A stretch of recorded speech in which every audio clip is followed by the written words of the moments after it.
at 42 million. The art world, where paintings change hands for fortunes. Sold. Thank you very much.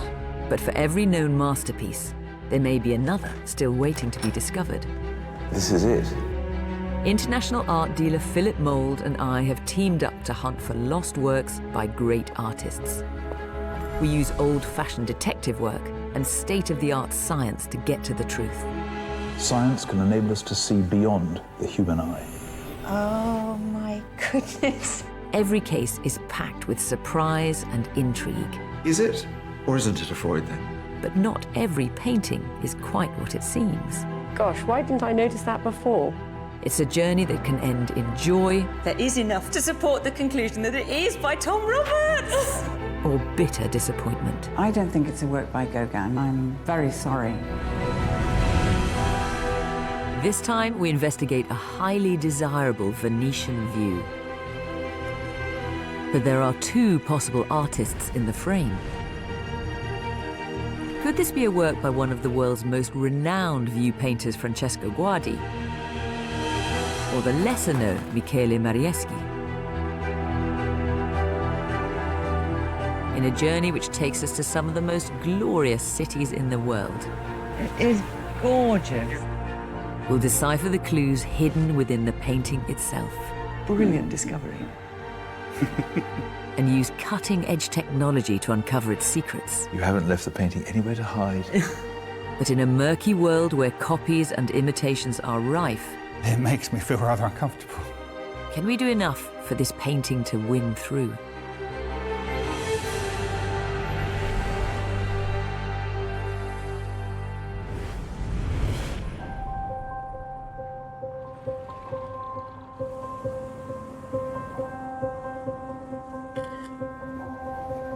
We're in central London in pursuit of another disputed picture, a landscape by an unknown artist. Lots of people taking pictures, and quite right too. I've always thought the view from this bridge is the best one in London. No one can resist a good view on holiday, can they? But the picture that we're about to see could be described as the ultimate tourist souvenir. The painting has been in the same family for generations. And now its owner, magazine publisher Nick Hopkinson, You come in. has asked us to investigate. So here is the mystery painting.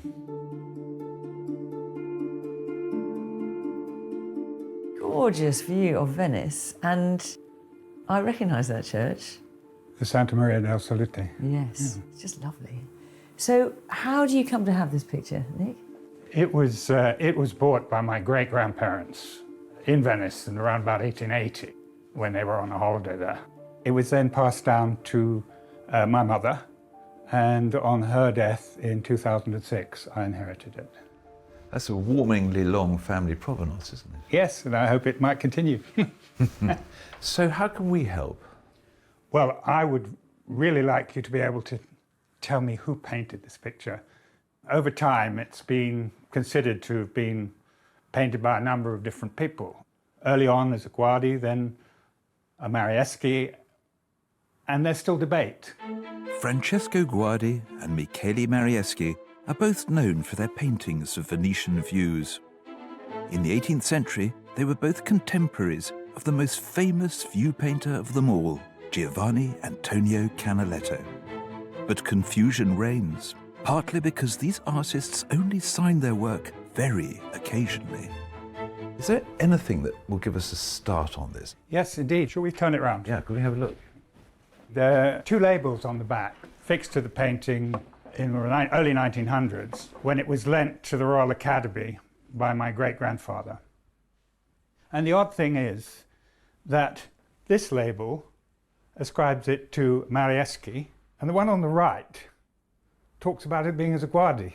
So the Royal Academy has two exhibitions of this picture, one as a Guardi, the other as a Marieschi. That's what it seems, yeah.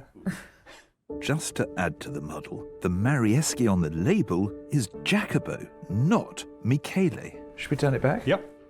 At the time, the two artists were often confused. Now we know that Jacopo never painted any views of Venice at all. If it's going to be any Marieschi, it's going to have to be Michele. Do you like the picture, Nick? I love the picture, and I've liked it ever since I was a small child. I like the activity of the people. This chap, I remember as being terrified of him as a 5-year-old. He looks very sinister. Very cloak and dagger, Yes. isn't he? So we've got a painting here then that could be by Guardi, could be by Marieschi. How does that affect the value, Philip? Well, there's a big difference. Marieschi is a very significant artist in his own right, but not anything like the stature of an artist like Francesco Guardi. If it is a work by Marieschi, well, comparable paintings on this scale have made £500,000, so quite a lot of money. But if a name of the stature of Guardi could be put to this, it could be worth, I don't know, up to £10 million. Gosh. Gosh, indeed. I mean, I have to say, Nick, if it does turn out to be a Guardi, that will be by a country mile the most valuable painting we have ever looked at on Fake or Fortune. Yeah. And what will you do if it does turn out to be by Guardi? Well, there are other family members who've got an interest, my brother and sister, and I think I might come under a bit of pressure from them to sell it. But on the other hand, as my own choice, I'd just love to keep it. For yet another generation. Yes, indeed, the 5th. Nick has been searching his family papers for information on the painting and its original owners, Meyer Spielman and his wife, Gertrude. Right, what have you got here? Well, here we've got a book about my great-grandmother, and here is Gertrude Spielman. There's a photograph of her from about 1900. Ah, look at that. What a great picture. And here is a photograph of Sir Meyer Spielman, my great-grandfather. Probably a bit later on, I would think, and maybe in the 1920s. So these are the people that bought the painting? Yes, we're they looking bought at. it. So they went on a trip to Venice in, do you know when? Around about 1880, 1882, something of that order. In the 1950s, my parents were trying to discover who it might have been by. And this is a letter from the National Gallery in the early 50s. Dear David Hopkinson, your father, we've a photograph in our files of a very similar picture to yours by Michele Marieschi. This version is almost identical, except that there are fewer well-dressed figures on the jetty in the foreground than in your picture, but the architect is very much alike. I mean, the good thing is they haven't ruled it out. They haven't said, of course it's not Marieschi, don't be ridiculous. But they've not confirmed it either. That doesn't get us much further. What else have you got? This is a letter from Agnews, the dealers, probably replying to an inquiry of my mother's, saying that they had the painting throughout the duration of the Second World War for safekeeping. The picture was listed under the name, of Guardi at the time. I mean, what you've got is your great-grandmother giving it to the dealer Agnews for safekeeping during the Second World War, and she has told them, by the sounds of it, that it's by Guardi. Whether they agreed or not, I can't tell. And you've got the National Gallery saying they have a photograph of a painting that's similar to yours, and the photograph they've got is of a painting by Marieschi. I mean, they're not saying it's definitely not Marieschi, I suppose, but then equally they're not saying it is by Marieschi. So, not really much further on, are we, Not with this? a lot. Differences of opinion, clearly. While Fiona delves into the family story, it's a chance for me to get closer to the painting itself. This picture is so seductive. The colours are so glorious. That blue sky, that intense blue. And then further down, semi-reflecting the architecture, the turquoise canal. I mean, this is the stuff of fantasy on one level, but of course, it's a real place of dreams. It's Venice, it's that place people love. But what I'm trying to do is look beyond the appeal to traits that might tell us who this artist could be. I mean, there are things that unquestionably catch your attention. Look at the water, for example. Those little squiggles and commas, and the red ground shining through from beneath. And one thing I find enrapturing are those two open shutters hanging on their rusting hinges.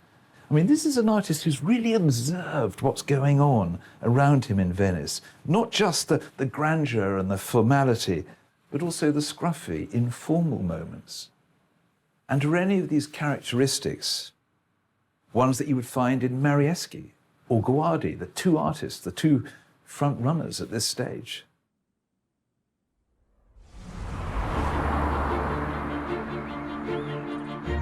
To gain a deeper understanding of the two painters associated with Nick's picture, Francesco Guardi and Michele Marieschi, I've come to the Fitzwilliam Museum in Cambridge. It's one of the few public collections in Britain to house recognised works by both artists. This is a painting of the fortress of Sant'Andrea in Venice by Francesco Guardi in about 1770. And although the focus of the painting is the fortress, it's almost as if it's been swept up in the artist's brush, in Guardi's brush. It's about atmosphere, it's about colour and reflection, to capture that feeling that is triggered by Venice, rather than necessarily Venice itself. We know that Guardi did like architecture, and he could do architectural scenes, but I can't help feeling, thinking about Nick's picture, that we're dealing with a slightly different type of artist. And that other painter that's in the frame that we've got to look at is Michele Marieschi. And here is a really good example of what he can do. This is another view of Venice on the Grand Canal this time. And it might seem absurd to focus in on this, but the thing that really strikes me about it is the profile of all of those chimneys, the way that they're silhouetted in that extremely crisp way, so unlike Guardi, with that wonderful blue sky behind. Now, we know that Marieschi was a theatrical scene painter, and you get this interest in geometry and expressing a background view in front of which, of course, players could do their thing in some sort of performance. And I get that feeling with Nick's picture. It's almost as if the foreground is a stage and the architecture sort of sets the scene behind. Remember the figures in Nick's picture? The ladies are orientated slightly differently, the man's coat has changed, but here you have almost exactly the same grouping. Another quirk that I notice in this picture, and it was one of the first things I spotted with Nick's painting, is the almost sculptural, sort of literal way in which the stonework is done. I mean, this is a man who's pushed his nose up against the real thing. It wouldn't surprise me if he could plaster and bricklay himself. Having made this comparison, reflected on this painting, I think Guardi is slipping out of prominence as a possibility. On balance, I think we can see much stronger links between Nick's picture and Marieschi.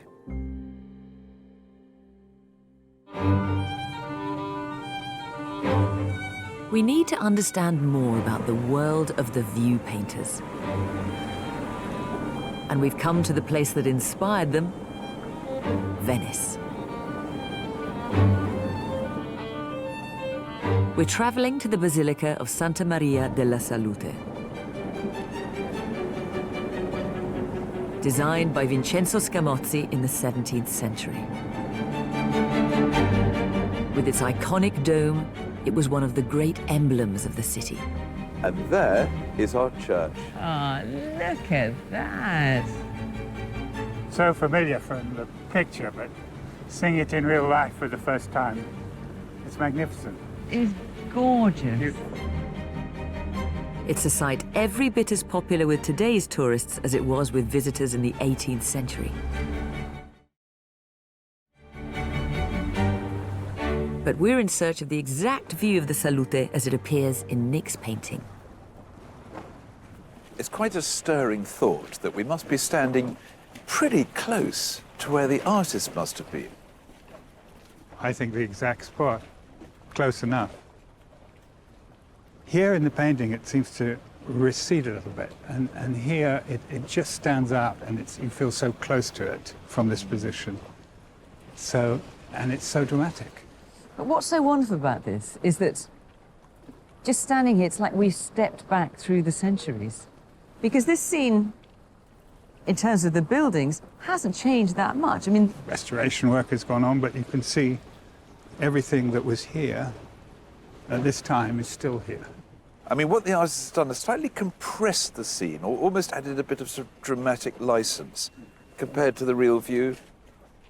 Put those gorgeous costumes in there.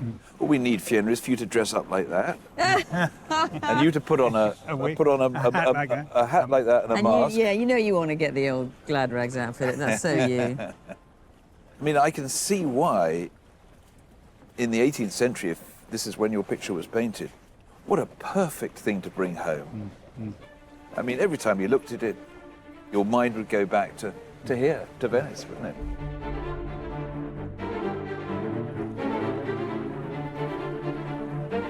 18th century Venice was a regular destination for tourists, particularly young English gentlemen travelling Europe on their grand tour. Venetian artists started to cater to their tastes, producing the picture postcards of their day. The man who cornered the market was Canaletto. He added the magic ingredient we're lacking today, sunshine. But in the 1730s, a serious competitor appeared, Michele Marieschi. Marieschi was born in 1710, the son of a poor woodcarver. Although he only painted views for about 7 years, he produced hundreds. Working quickly, with the help of other artists, he could charge less for his paintings and thereby undercut Canaletto's prices. Marieschi died at the age of 31, but the production line didn't stop. As followers produced copy after copy, confusion began to reign. I brought Nick to the archives of the Venice Academy of Arts. We're meeting Jeremy Bodrow, an expert on Italian painting. He's found a document that gives a remarkable insight into the Venetian art market. Jeremy, nice to meet you. You've pulled this document out of the archive here for us. What does this tell us? This is a record from the Academy of Venice, dated to the 6th of December, 1789, in which a council has been called to examine 2 paintings brought to the Academy by a gentleman named Giuseppe Odello to ask whether they might be attributable to Canaletto. That seems a bit early to be wondering about who painted them. It's extraordinary, it's horrifying, isn't it? Yeah. By this point, there is a confusion because of the similarity of these views and the number of artists working on them in previous decades. And then who are these people that make the decision? Here we have the president of the Academy and some senior professors.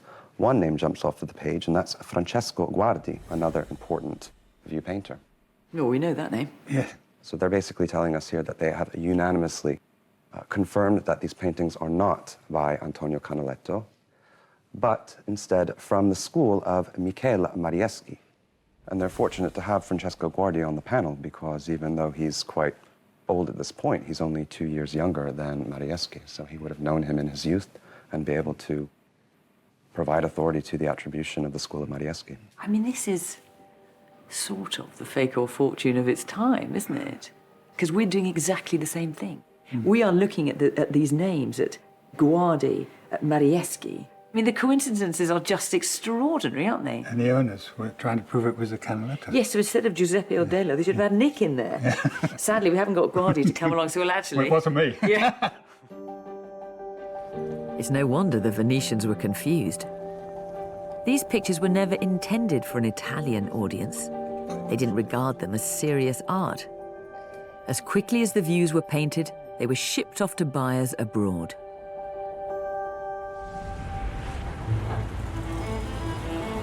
The source of our own confusion lies in London. How did Nick's picture come to be exhibited as both a Marieschi and a Guardi by the Royal Academy? Nick and I are paying them a visit. We're meeting archivist Mark Pomeroy, who's been studying the Academy's records for us.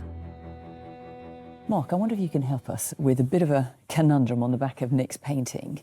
We've got 2 labels which appear to be associated with an exhibition at the Royal Academy, but one suggests the artist is Marieschi, and the other suggests the artist is Guardi.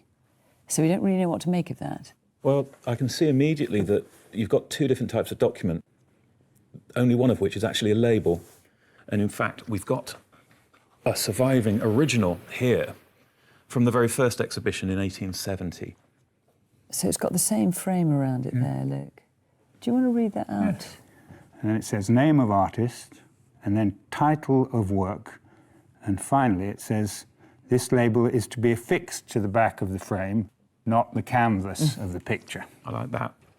Having to remind people not to stick labels to canvases. And I presume then the Academy would fill in the details of that. Well, I assumed that also, and when checking the letterbooks that we have, it became pretty clear early on that it was the owners themselves that were filling in these labels and making these attributions before the paintings were sent to the Royal Academy. Fascinating, yep. So that would then be your great-grandfather, Meyer Spielman. Who filled it in himself, you think? It was their responsibility, yes. And then the Academy accepted it or didn't accept it? Yes. So what about this other thing here? This other looks like a label, but you say it isn't. No, that's actually been cut from an exhibition catalogue itself. It's handwritten? No, that's just been annotated, and someone subsequently has written Royal Academy on the top.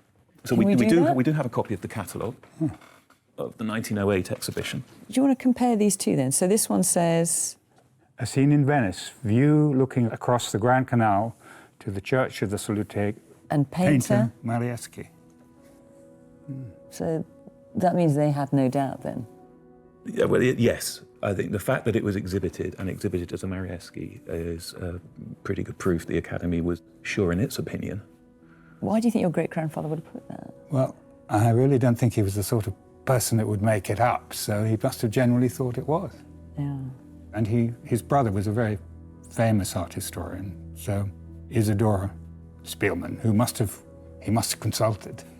And of course the other brother, Marion, who's a special interest to me as we have part of his archive here at the Royal Academy. He also was a big collector, wasn't he? Yes, he was, and art editor, pivotal figure in the late 19th century British art world, actually. Nick's great-grandfather, Meyer Spielman, came from an influential banking family. They were philanthropists who supported all sorts of causes, from education to orphanages to the arts. Meyer Spielman clearly believed he'd bought a Guardi, but as we've seen so many times on Fake or Fortune, wanting it to be true doesn't make it so. Guardi is moving further out of the picture, but with no signature, is there anything more to link it to Marieschi? It's time for Philip and me to take stock. So I've been thinking about Nick's picture, and there is frankly no doubt at all that it's very closely related to the work of Michele Marieschi.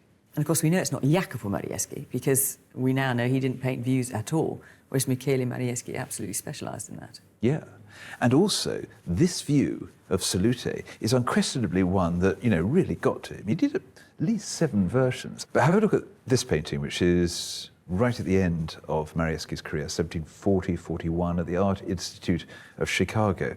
It's enormously close to our artist. I mean, it's so similar, isn't it? It's the same angle. And look at the figures. They're almost identical. Yeah. But you've got to keep in mind that if this is by Marieschi, he didn't do the figures. He farmed that bit out. He would do the architecture and the scene, and then another painter would do what they were good at, which was sort of costume and what have you. But the point remains is that is the design and template of Nick's picture, and the name of the artist attached to it is Marieschi. So we've lost now the attribution of Guardi and the value of tens of millions of pounds that would go with that. On the plus side, if Nick's picture is by Marieschi, we're still looking at hundreds of thousands of pounds. Yeah, but it's not as binary as that, though, because there are all those followers out there. I mean, it's quite possible that this is done by someone in the manner of Marieschi. So, perhaps needless to say, it would be thumpingly useful to get some provenance on this. OK, I'll get on it.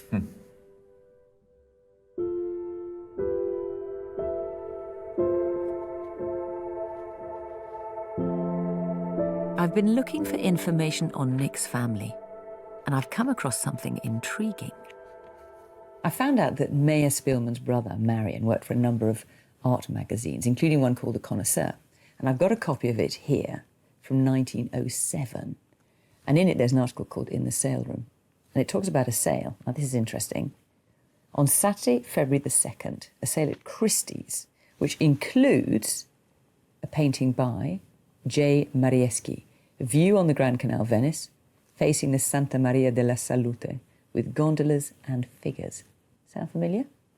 And the dimensions, 23 inches by 38 inches. And it's sold for 150 guineas.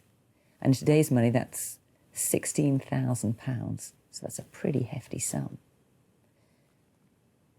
Now, I'm wondering if this is Nick's picture, because the description is spot on, as are the dimensions.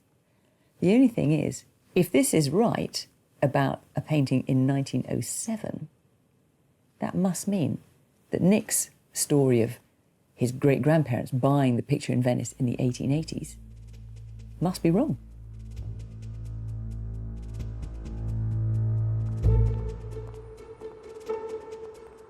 I need to get to the bottom of this. And at Christie's, Nick and I have arranged to meet archivist Linda MacLeod. Some of the research I've been doing suggests that a painting very similar to yours, Nick, was sold at Christie's on the 2nd of February 1907. I just wonder if you can tell us anything about that. Yes, so this is the sale that took place on the 2nd of February 1907. I could draw your attention to lot 26. So what have we got here? A view on the Grand Canal, Venice, facing the Santa Maria del Salute, with gondolas and figures. By? Marieschi. What's this? And bought by Spielman.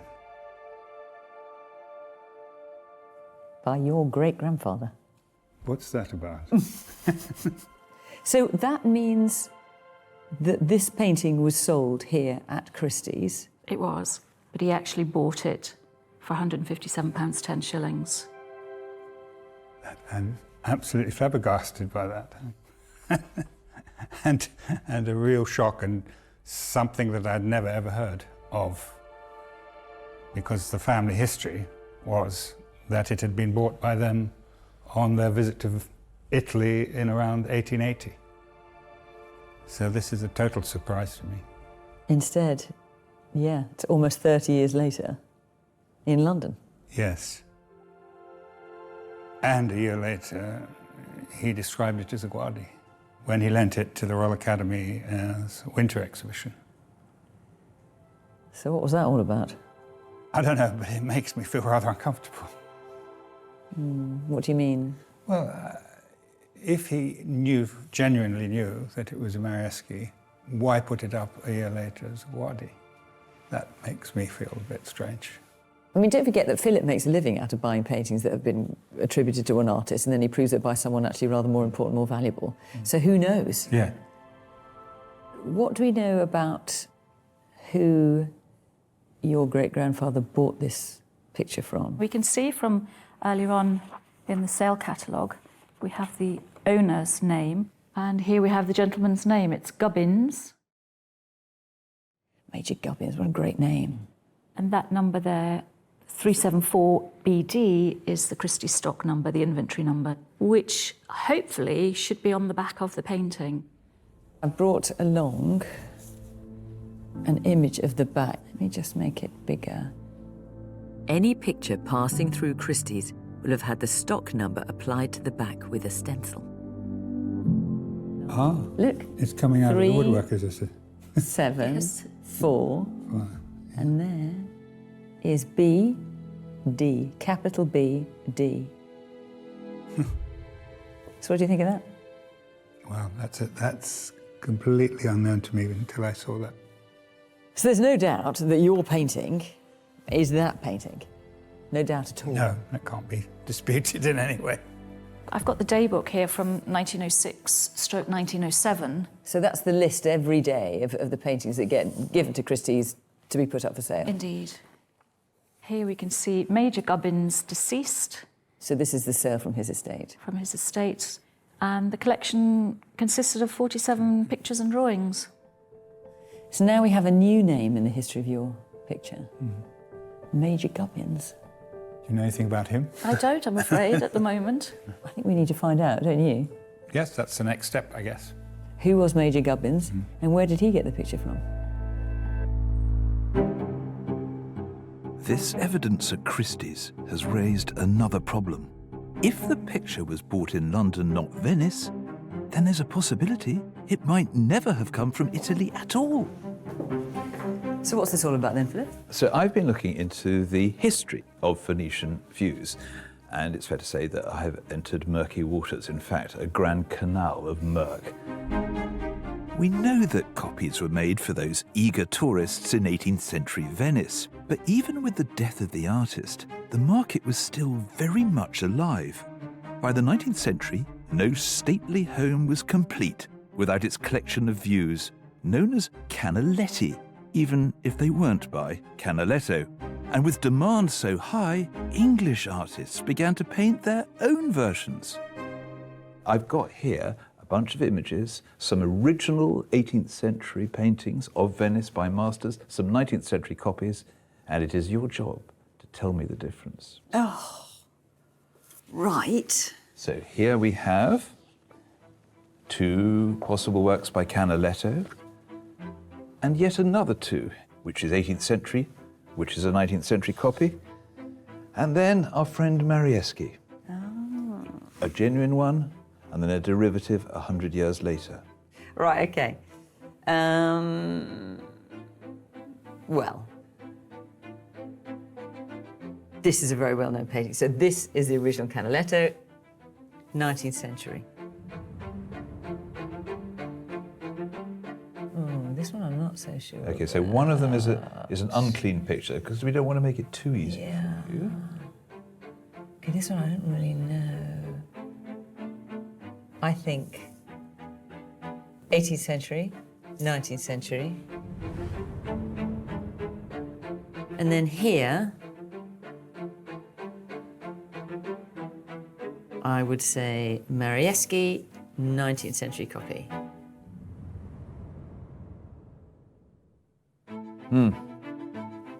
Okay, you're good. But you had to think about it. Did I get them all right? Yeah, you did. You did. I hate to admit it, but you did. But you can see the problem there, can't you? I mean, they're so close, and you've got the benefit of having them next to each other. Exactly, that's what makes a difference, isn't it? And in the early 19th century, it was such a problem that, well, in fact, on one occasion, they exposed a sort of factory of Canalettis in Richmond Bridge. I mean, the issue was that serious. You're kidding. So we need to think about this then very carefully in terms of Nick's picture, don't we? We do, and it means, therefore, also we have to fall back upon other things, not just our eye. It's going to be looking at provenance and science.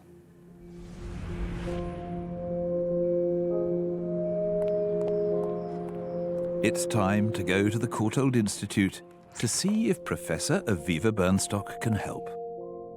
Aviva is using an X-ray gun to reveal what elements are present in the paint, evidence of the pigments actually used by the artist. Will the colours be those that were available to Michele Marieschi in the 18th century? We don't want Aviva to detect 19th century pigments, in particular cobalt blue that was in use from 1807.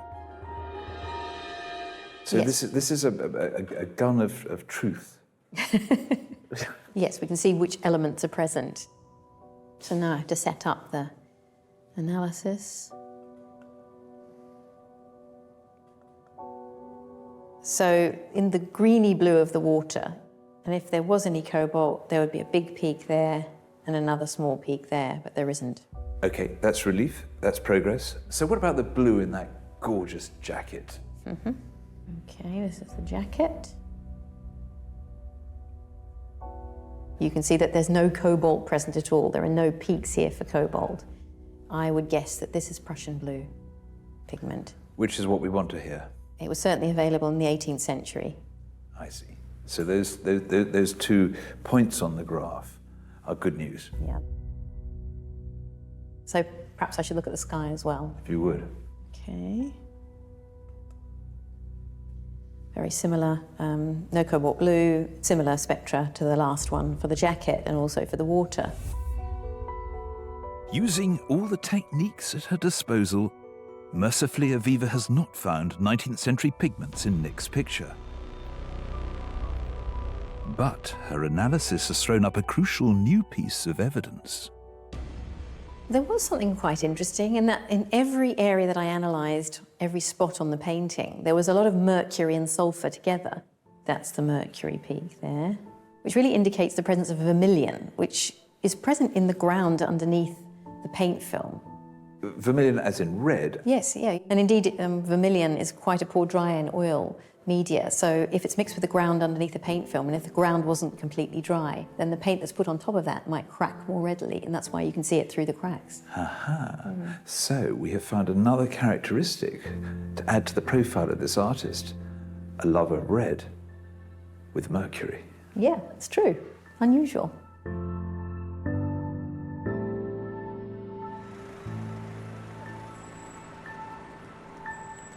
I'm really buoyed up by what Aviva has been able to establish with her scientific means, because she's got us to the point where we know that all the pigments in this picture were around and used in the 18th century. Now, it doesn't completely rule out a later faker, but it's very reassuring. It makes it quite unlikely. The only problem is that red vermilion. We need to crack that one. That is all looking very good. On the Provenance front, not quite so brilliant. I've been looking into the rather splendidly named Major Gubbins, who owned the picture before Nick's great-grandfather, and he was a very interesting character. He spent his time between India and London. He was a major in the 3rd Hyderabad Cavalry, would you believe? But when it comes to the paintings he owned, 47 of them when he died, what I have not been able to find out at all is whether he inherited them, whether he bought them, if so, where he bought them from. I mean, just nothing. What a task ahead, because Marieschi dies in 1743. Nick's great-grandfather bought it in 1907. And there's that huge gaping hole in between. Yes, I know. So I've been looking at the labels on the back, see if that might help us. So we've got the Royal Academy labels, which we know about. This chalk mark here, which would suggest that the painting was at Sotheby's at some point. But there is one other thing I've got to show you, which is this little red seal here. If you look at it in close-up, the word Firenze, yes, that means Florence in Italian. That is a seal from Florence. That's brilliant. I know. We need to find out more. I'm already on it. The mysterious seal places the picture in Italy at some point in its history. It's clear the answer lies in Florence itself. And Nick's come with me to investigate. God, that is gorgeous, isn't it? I could tell, Nick, that when we were last together and found out how your great-grandfather Meyer actually bought the painting, compared to the story that had come down through the family, that left you feeling, well, it didn't sit comfortably with you. It was such a total surprise to have this family story, which had been handed down, blown out of the water by what we found out. So as far as the history of your painting is concerned, the provenance of it, we can take it at the moment as far as back as 1906.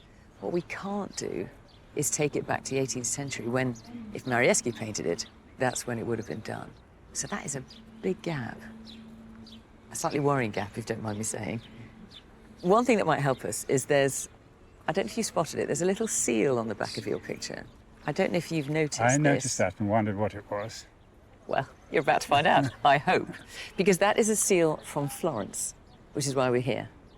I see. And we're going to go down into the city and try and find out more about it.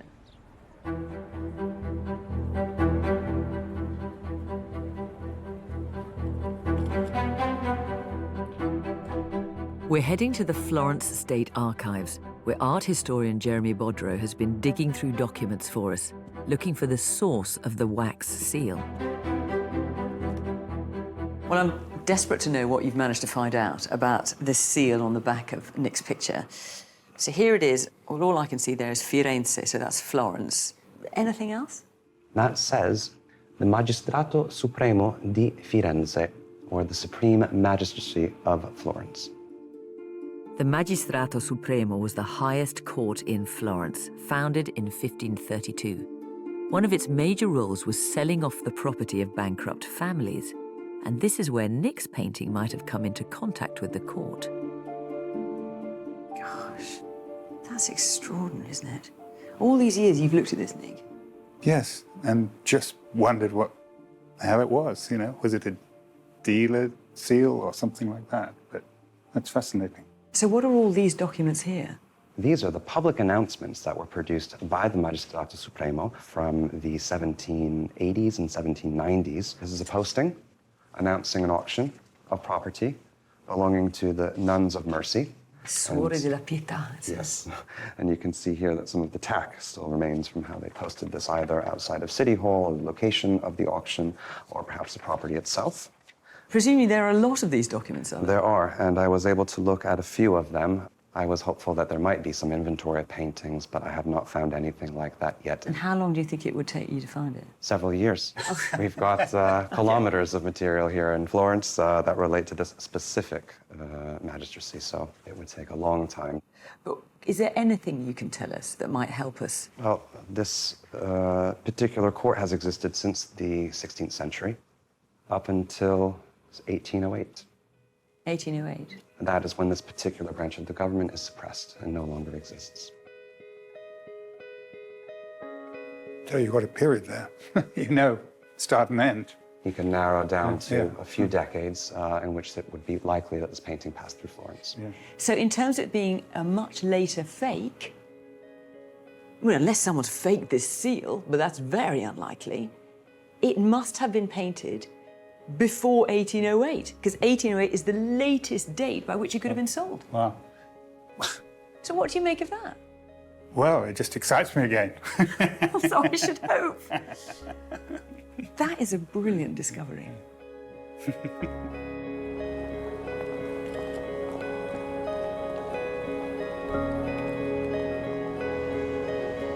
Well, that was a real turning point. I could see Nick was thrilled, as he should be, because we've now jumped back in time to, at the very latest, 1808. And if this picture is by Marieschi, that's about, give or take, 60 years or so from the moment Marieschi picked up his brush and put it to canvas. And also, we've now placed the picture in Italy, in Florence, and we've not been able to do that before. So whatever way you look at it, this is a real breakthrough.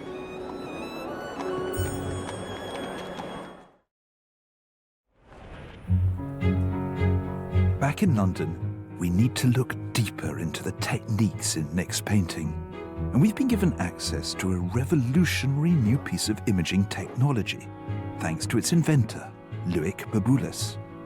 The process involves taking 20,000 photographs from multiple angles, giving us an astonishing insight into the painting's surface.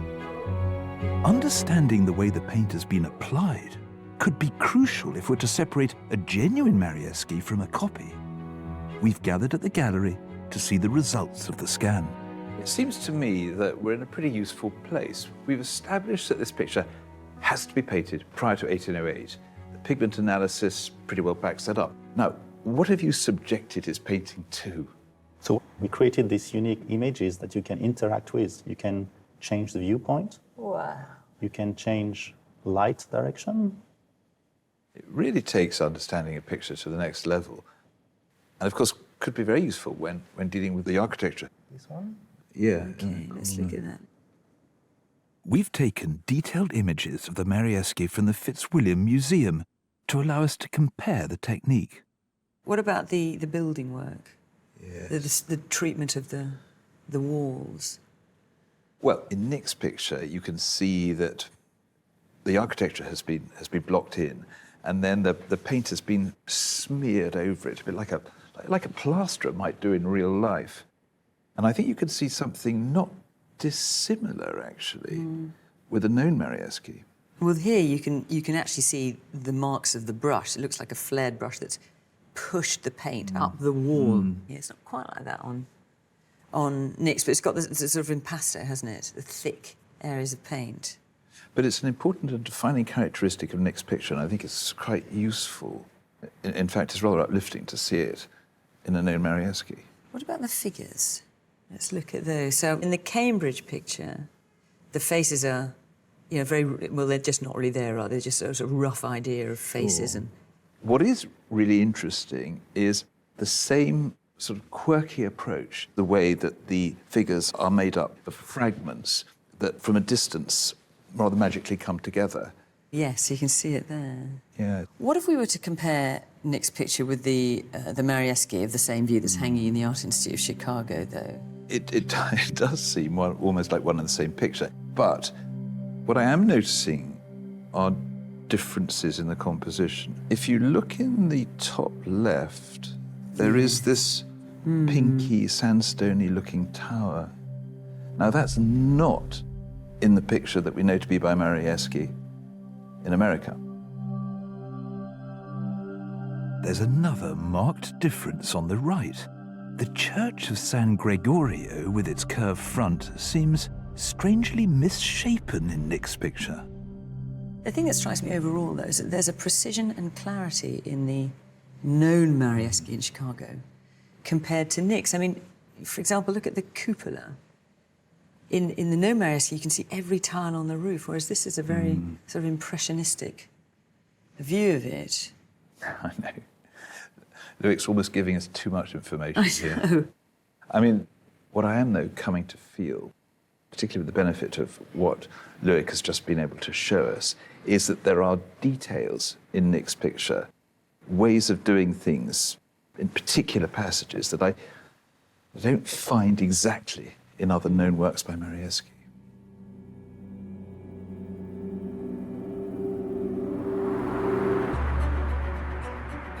There's one last aspect of Nick's picture to investigate: the distinctive vermilion red ground layer.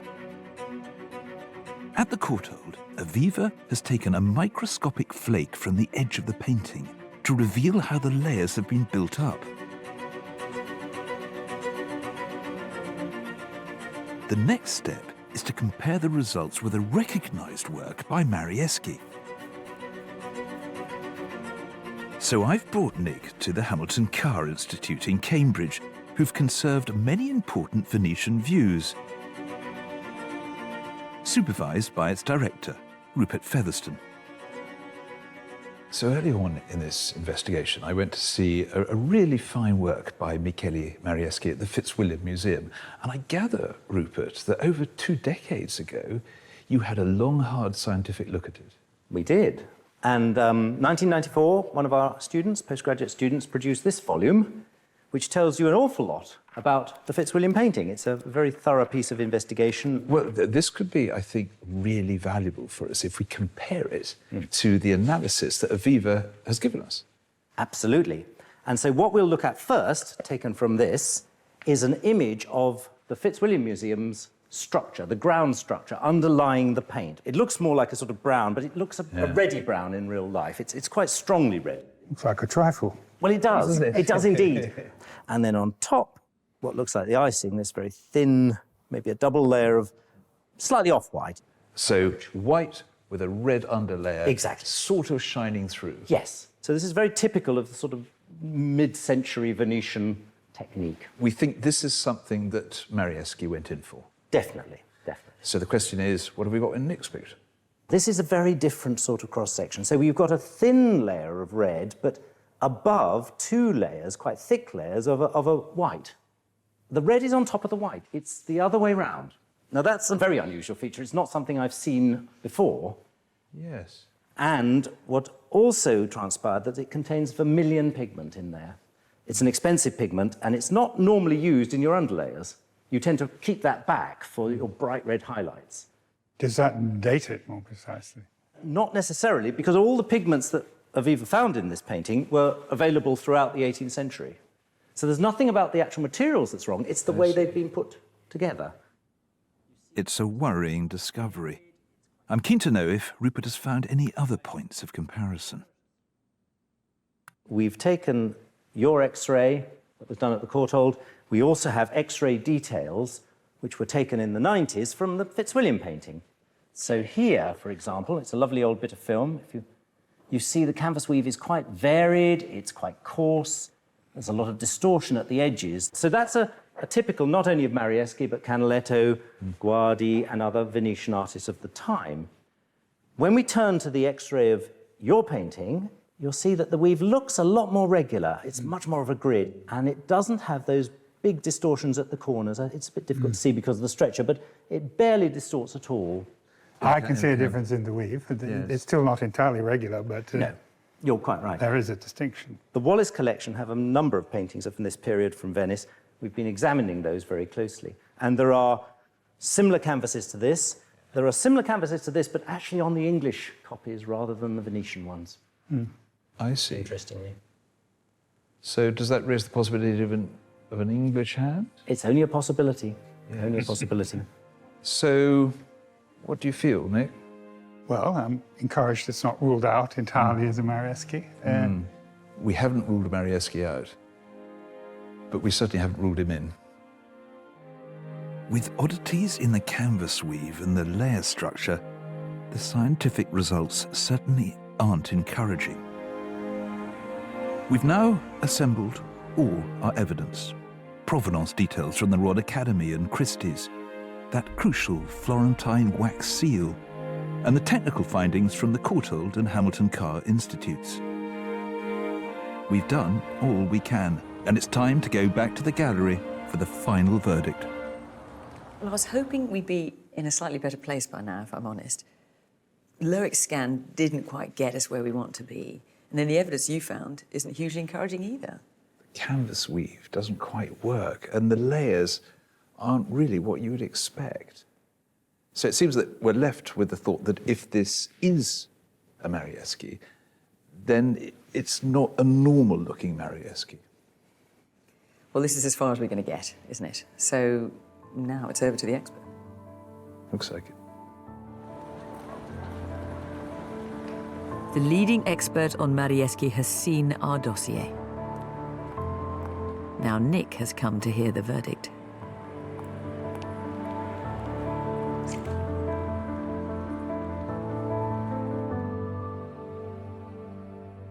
Well, this is Judgment Day, Nick. Well, I'm optimistic. But Good. I know a lot of work has been done, and I'm really ready for anything. Anything at all? Yeah. Well, we had two big names to conjure with, Guardi and Marieschi, didn't we, Philip, at the beginning of all this? So early on, we began to realise that Francesco Guardi was unlikely to be our suspect. Had it been by him, it would have been wonderful. It would have been a very valuable picture. The other name is Marieschi, and this is one that obviously we've been tussling with. Could we prove it to be by this artist? It could be worth £500,000. Of course, there's a possibility that it could be by neither. Well, which is what you said right at the beginning. Well, at last we're going to find out. Charles Beddington is the foremost British authority on the work of Marieschi, and the man who authenticates his paintings for the leading auction houses. He's here to deliver his opinion. Hello, Charles. Hello. Charles, hello. Hello. This is Nick. Hello. How do you do? Hello. So, Charles, have you reached your verdict? I have. I've given this picture a lot of thought.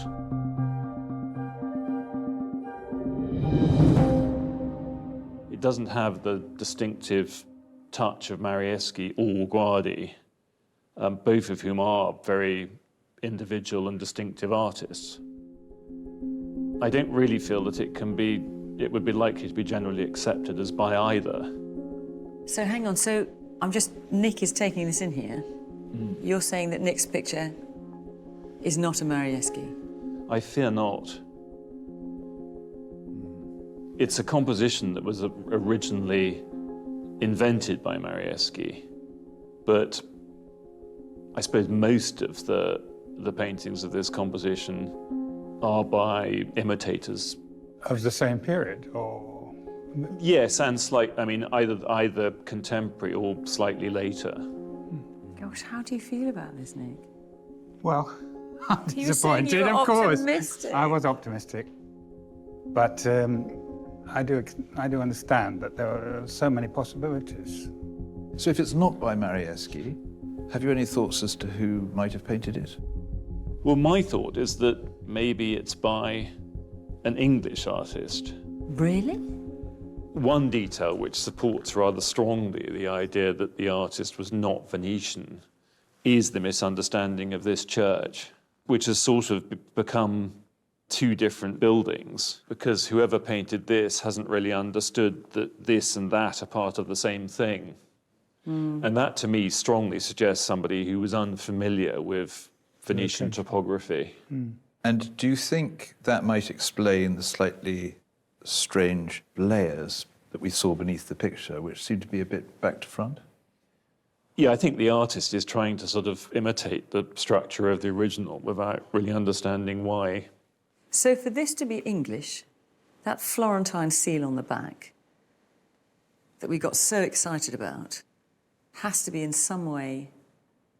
Duplicitous. Yes. I can't help thinking that it was put on there as a sort of made in Italy stamp to disguise the fact that it was, in fact, made in London. To give it a sort of extra authenticity. Well, I find that extraordinary. But it is still a rather lovely picture. It's got history. It's got provenance. Admittedly, not one that takes us back to where we want, but it's got some. It looks beautiful. Well, it's a token to the attractiveness of the painting that you know, it's always been taken quite seriously. And as a follower of Marieschi, a picture of a certain date, I think one could value it at £20,000. So it's not without worth. Yeah. What do you think your great-grandfather would make of this? I mean, he was championing it as a Guardi, wasn't he? Yes, and he paid almost the same amount in today's money, you said. But, so it hasn't gone down, hasn't gone down. That's the dealer talking. Yeah, you haven't lost on the investment. Oh. As I say, it's been part of my life since a child, and I'm very much attached to it. That's good. I like to leave it to my children. So that's how I feel, really, honestly. Well, I'm sorry it was not the result that you wanted, Nick. We've examined it so thoroughly and so extensively that, if anything, it's more beautiful to me now than it was. That's really lovely.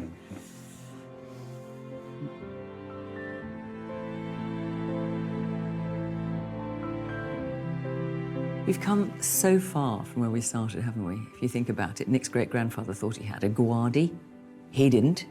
Nick thought the painting had been bought in Venice. It wasn't. Nick hoped it was a Marieschi. It isn't. And as it turns out, it was probably painted in England. Yes, I think beneath the beautiful facade of 18th century Venice, we've come across some real murkiness. But one thing that we haven't taken away from this painting is its allure as a work of art. I mean, Nick has grown up with it and loves it.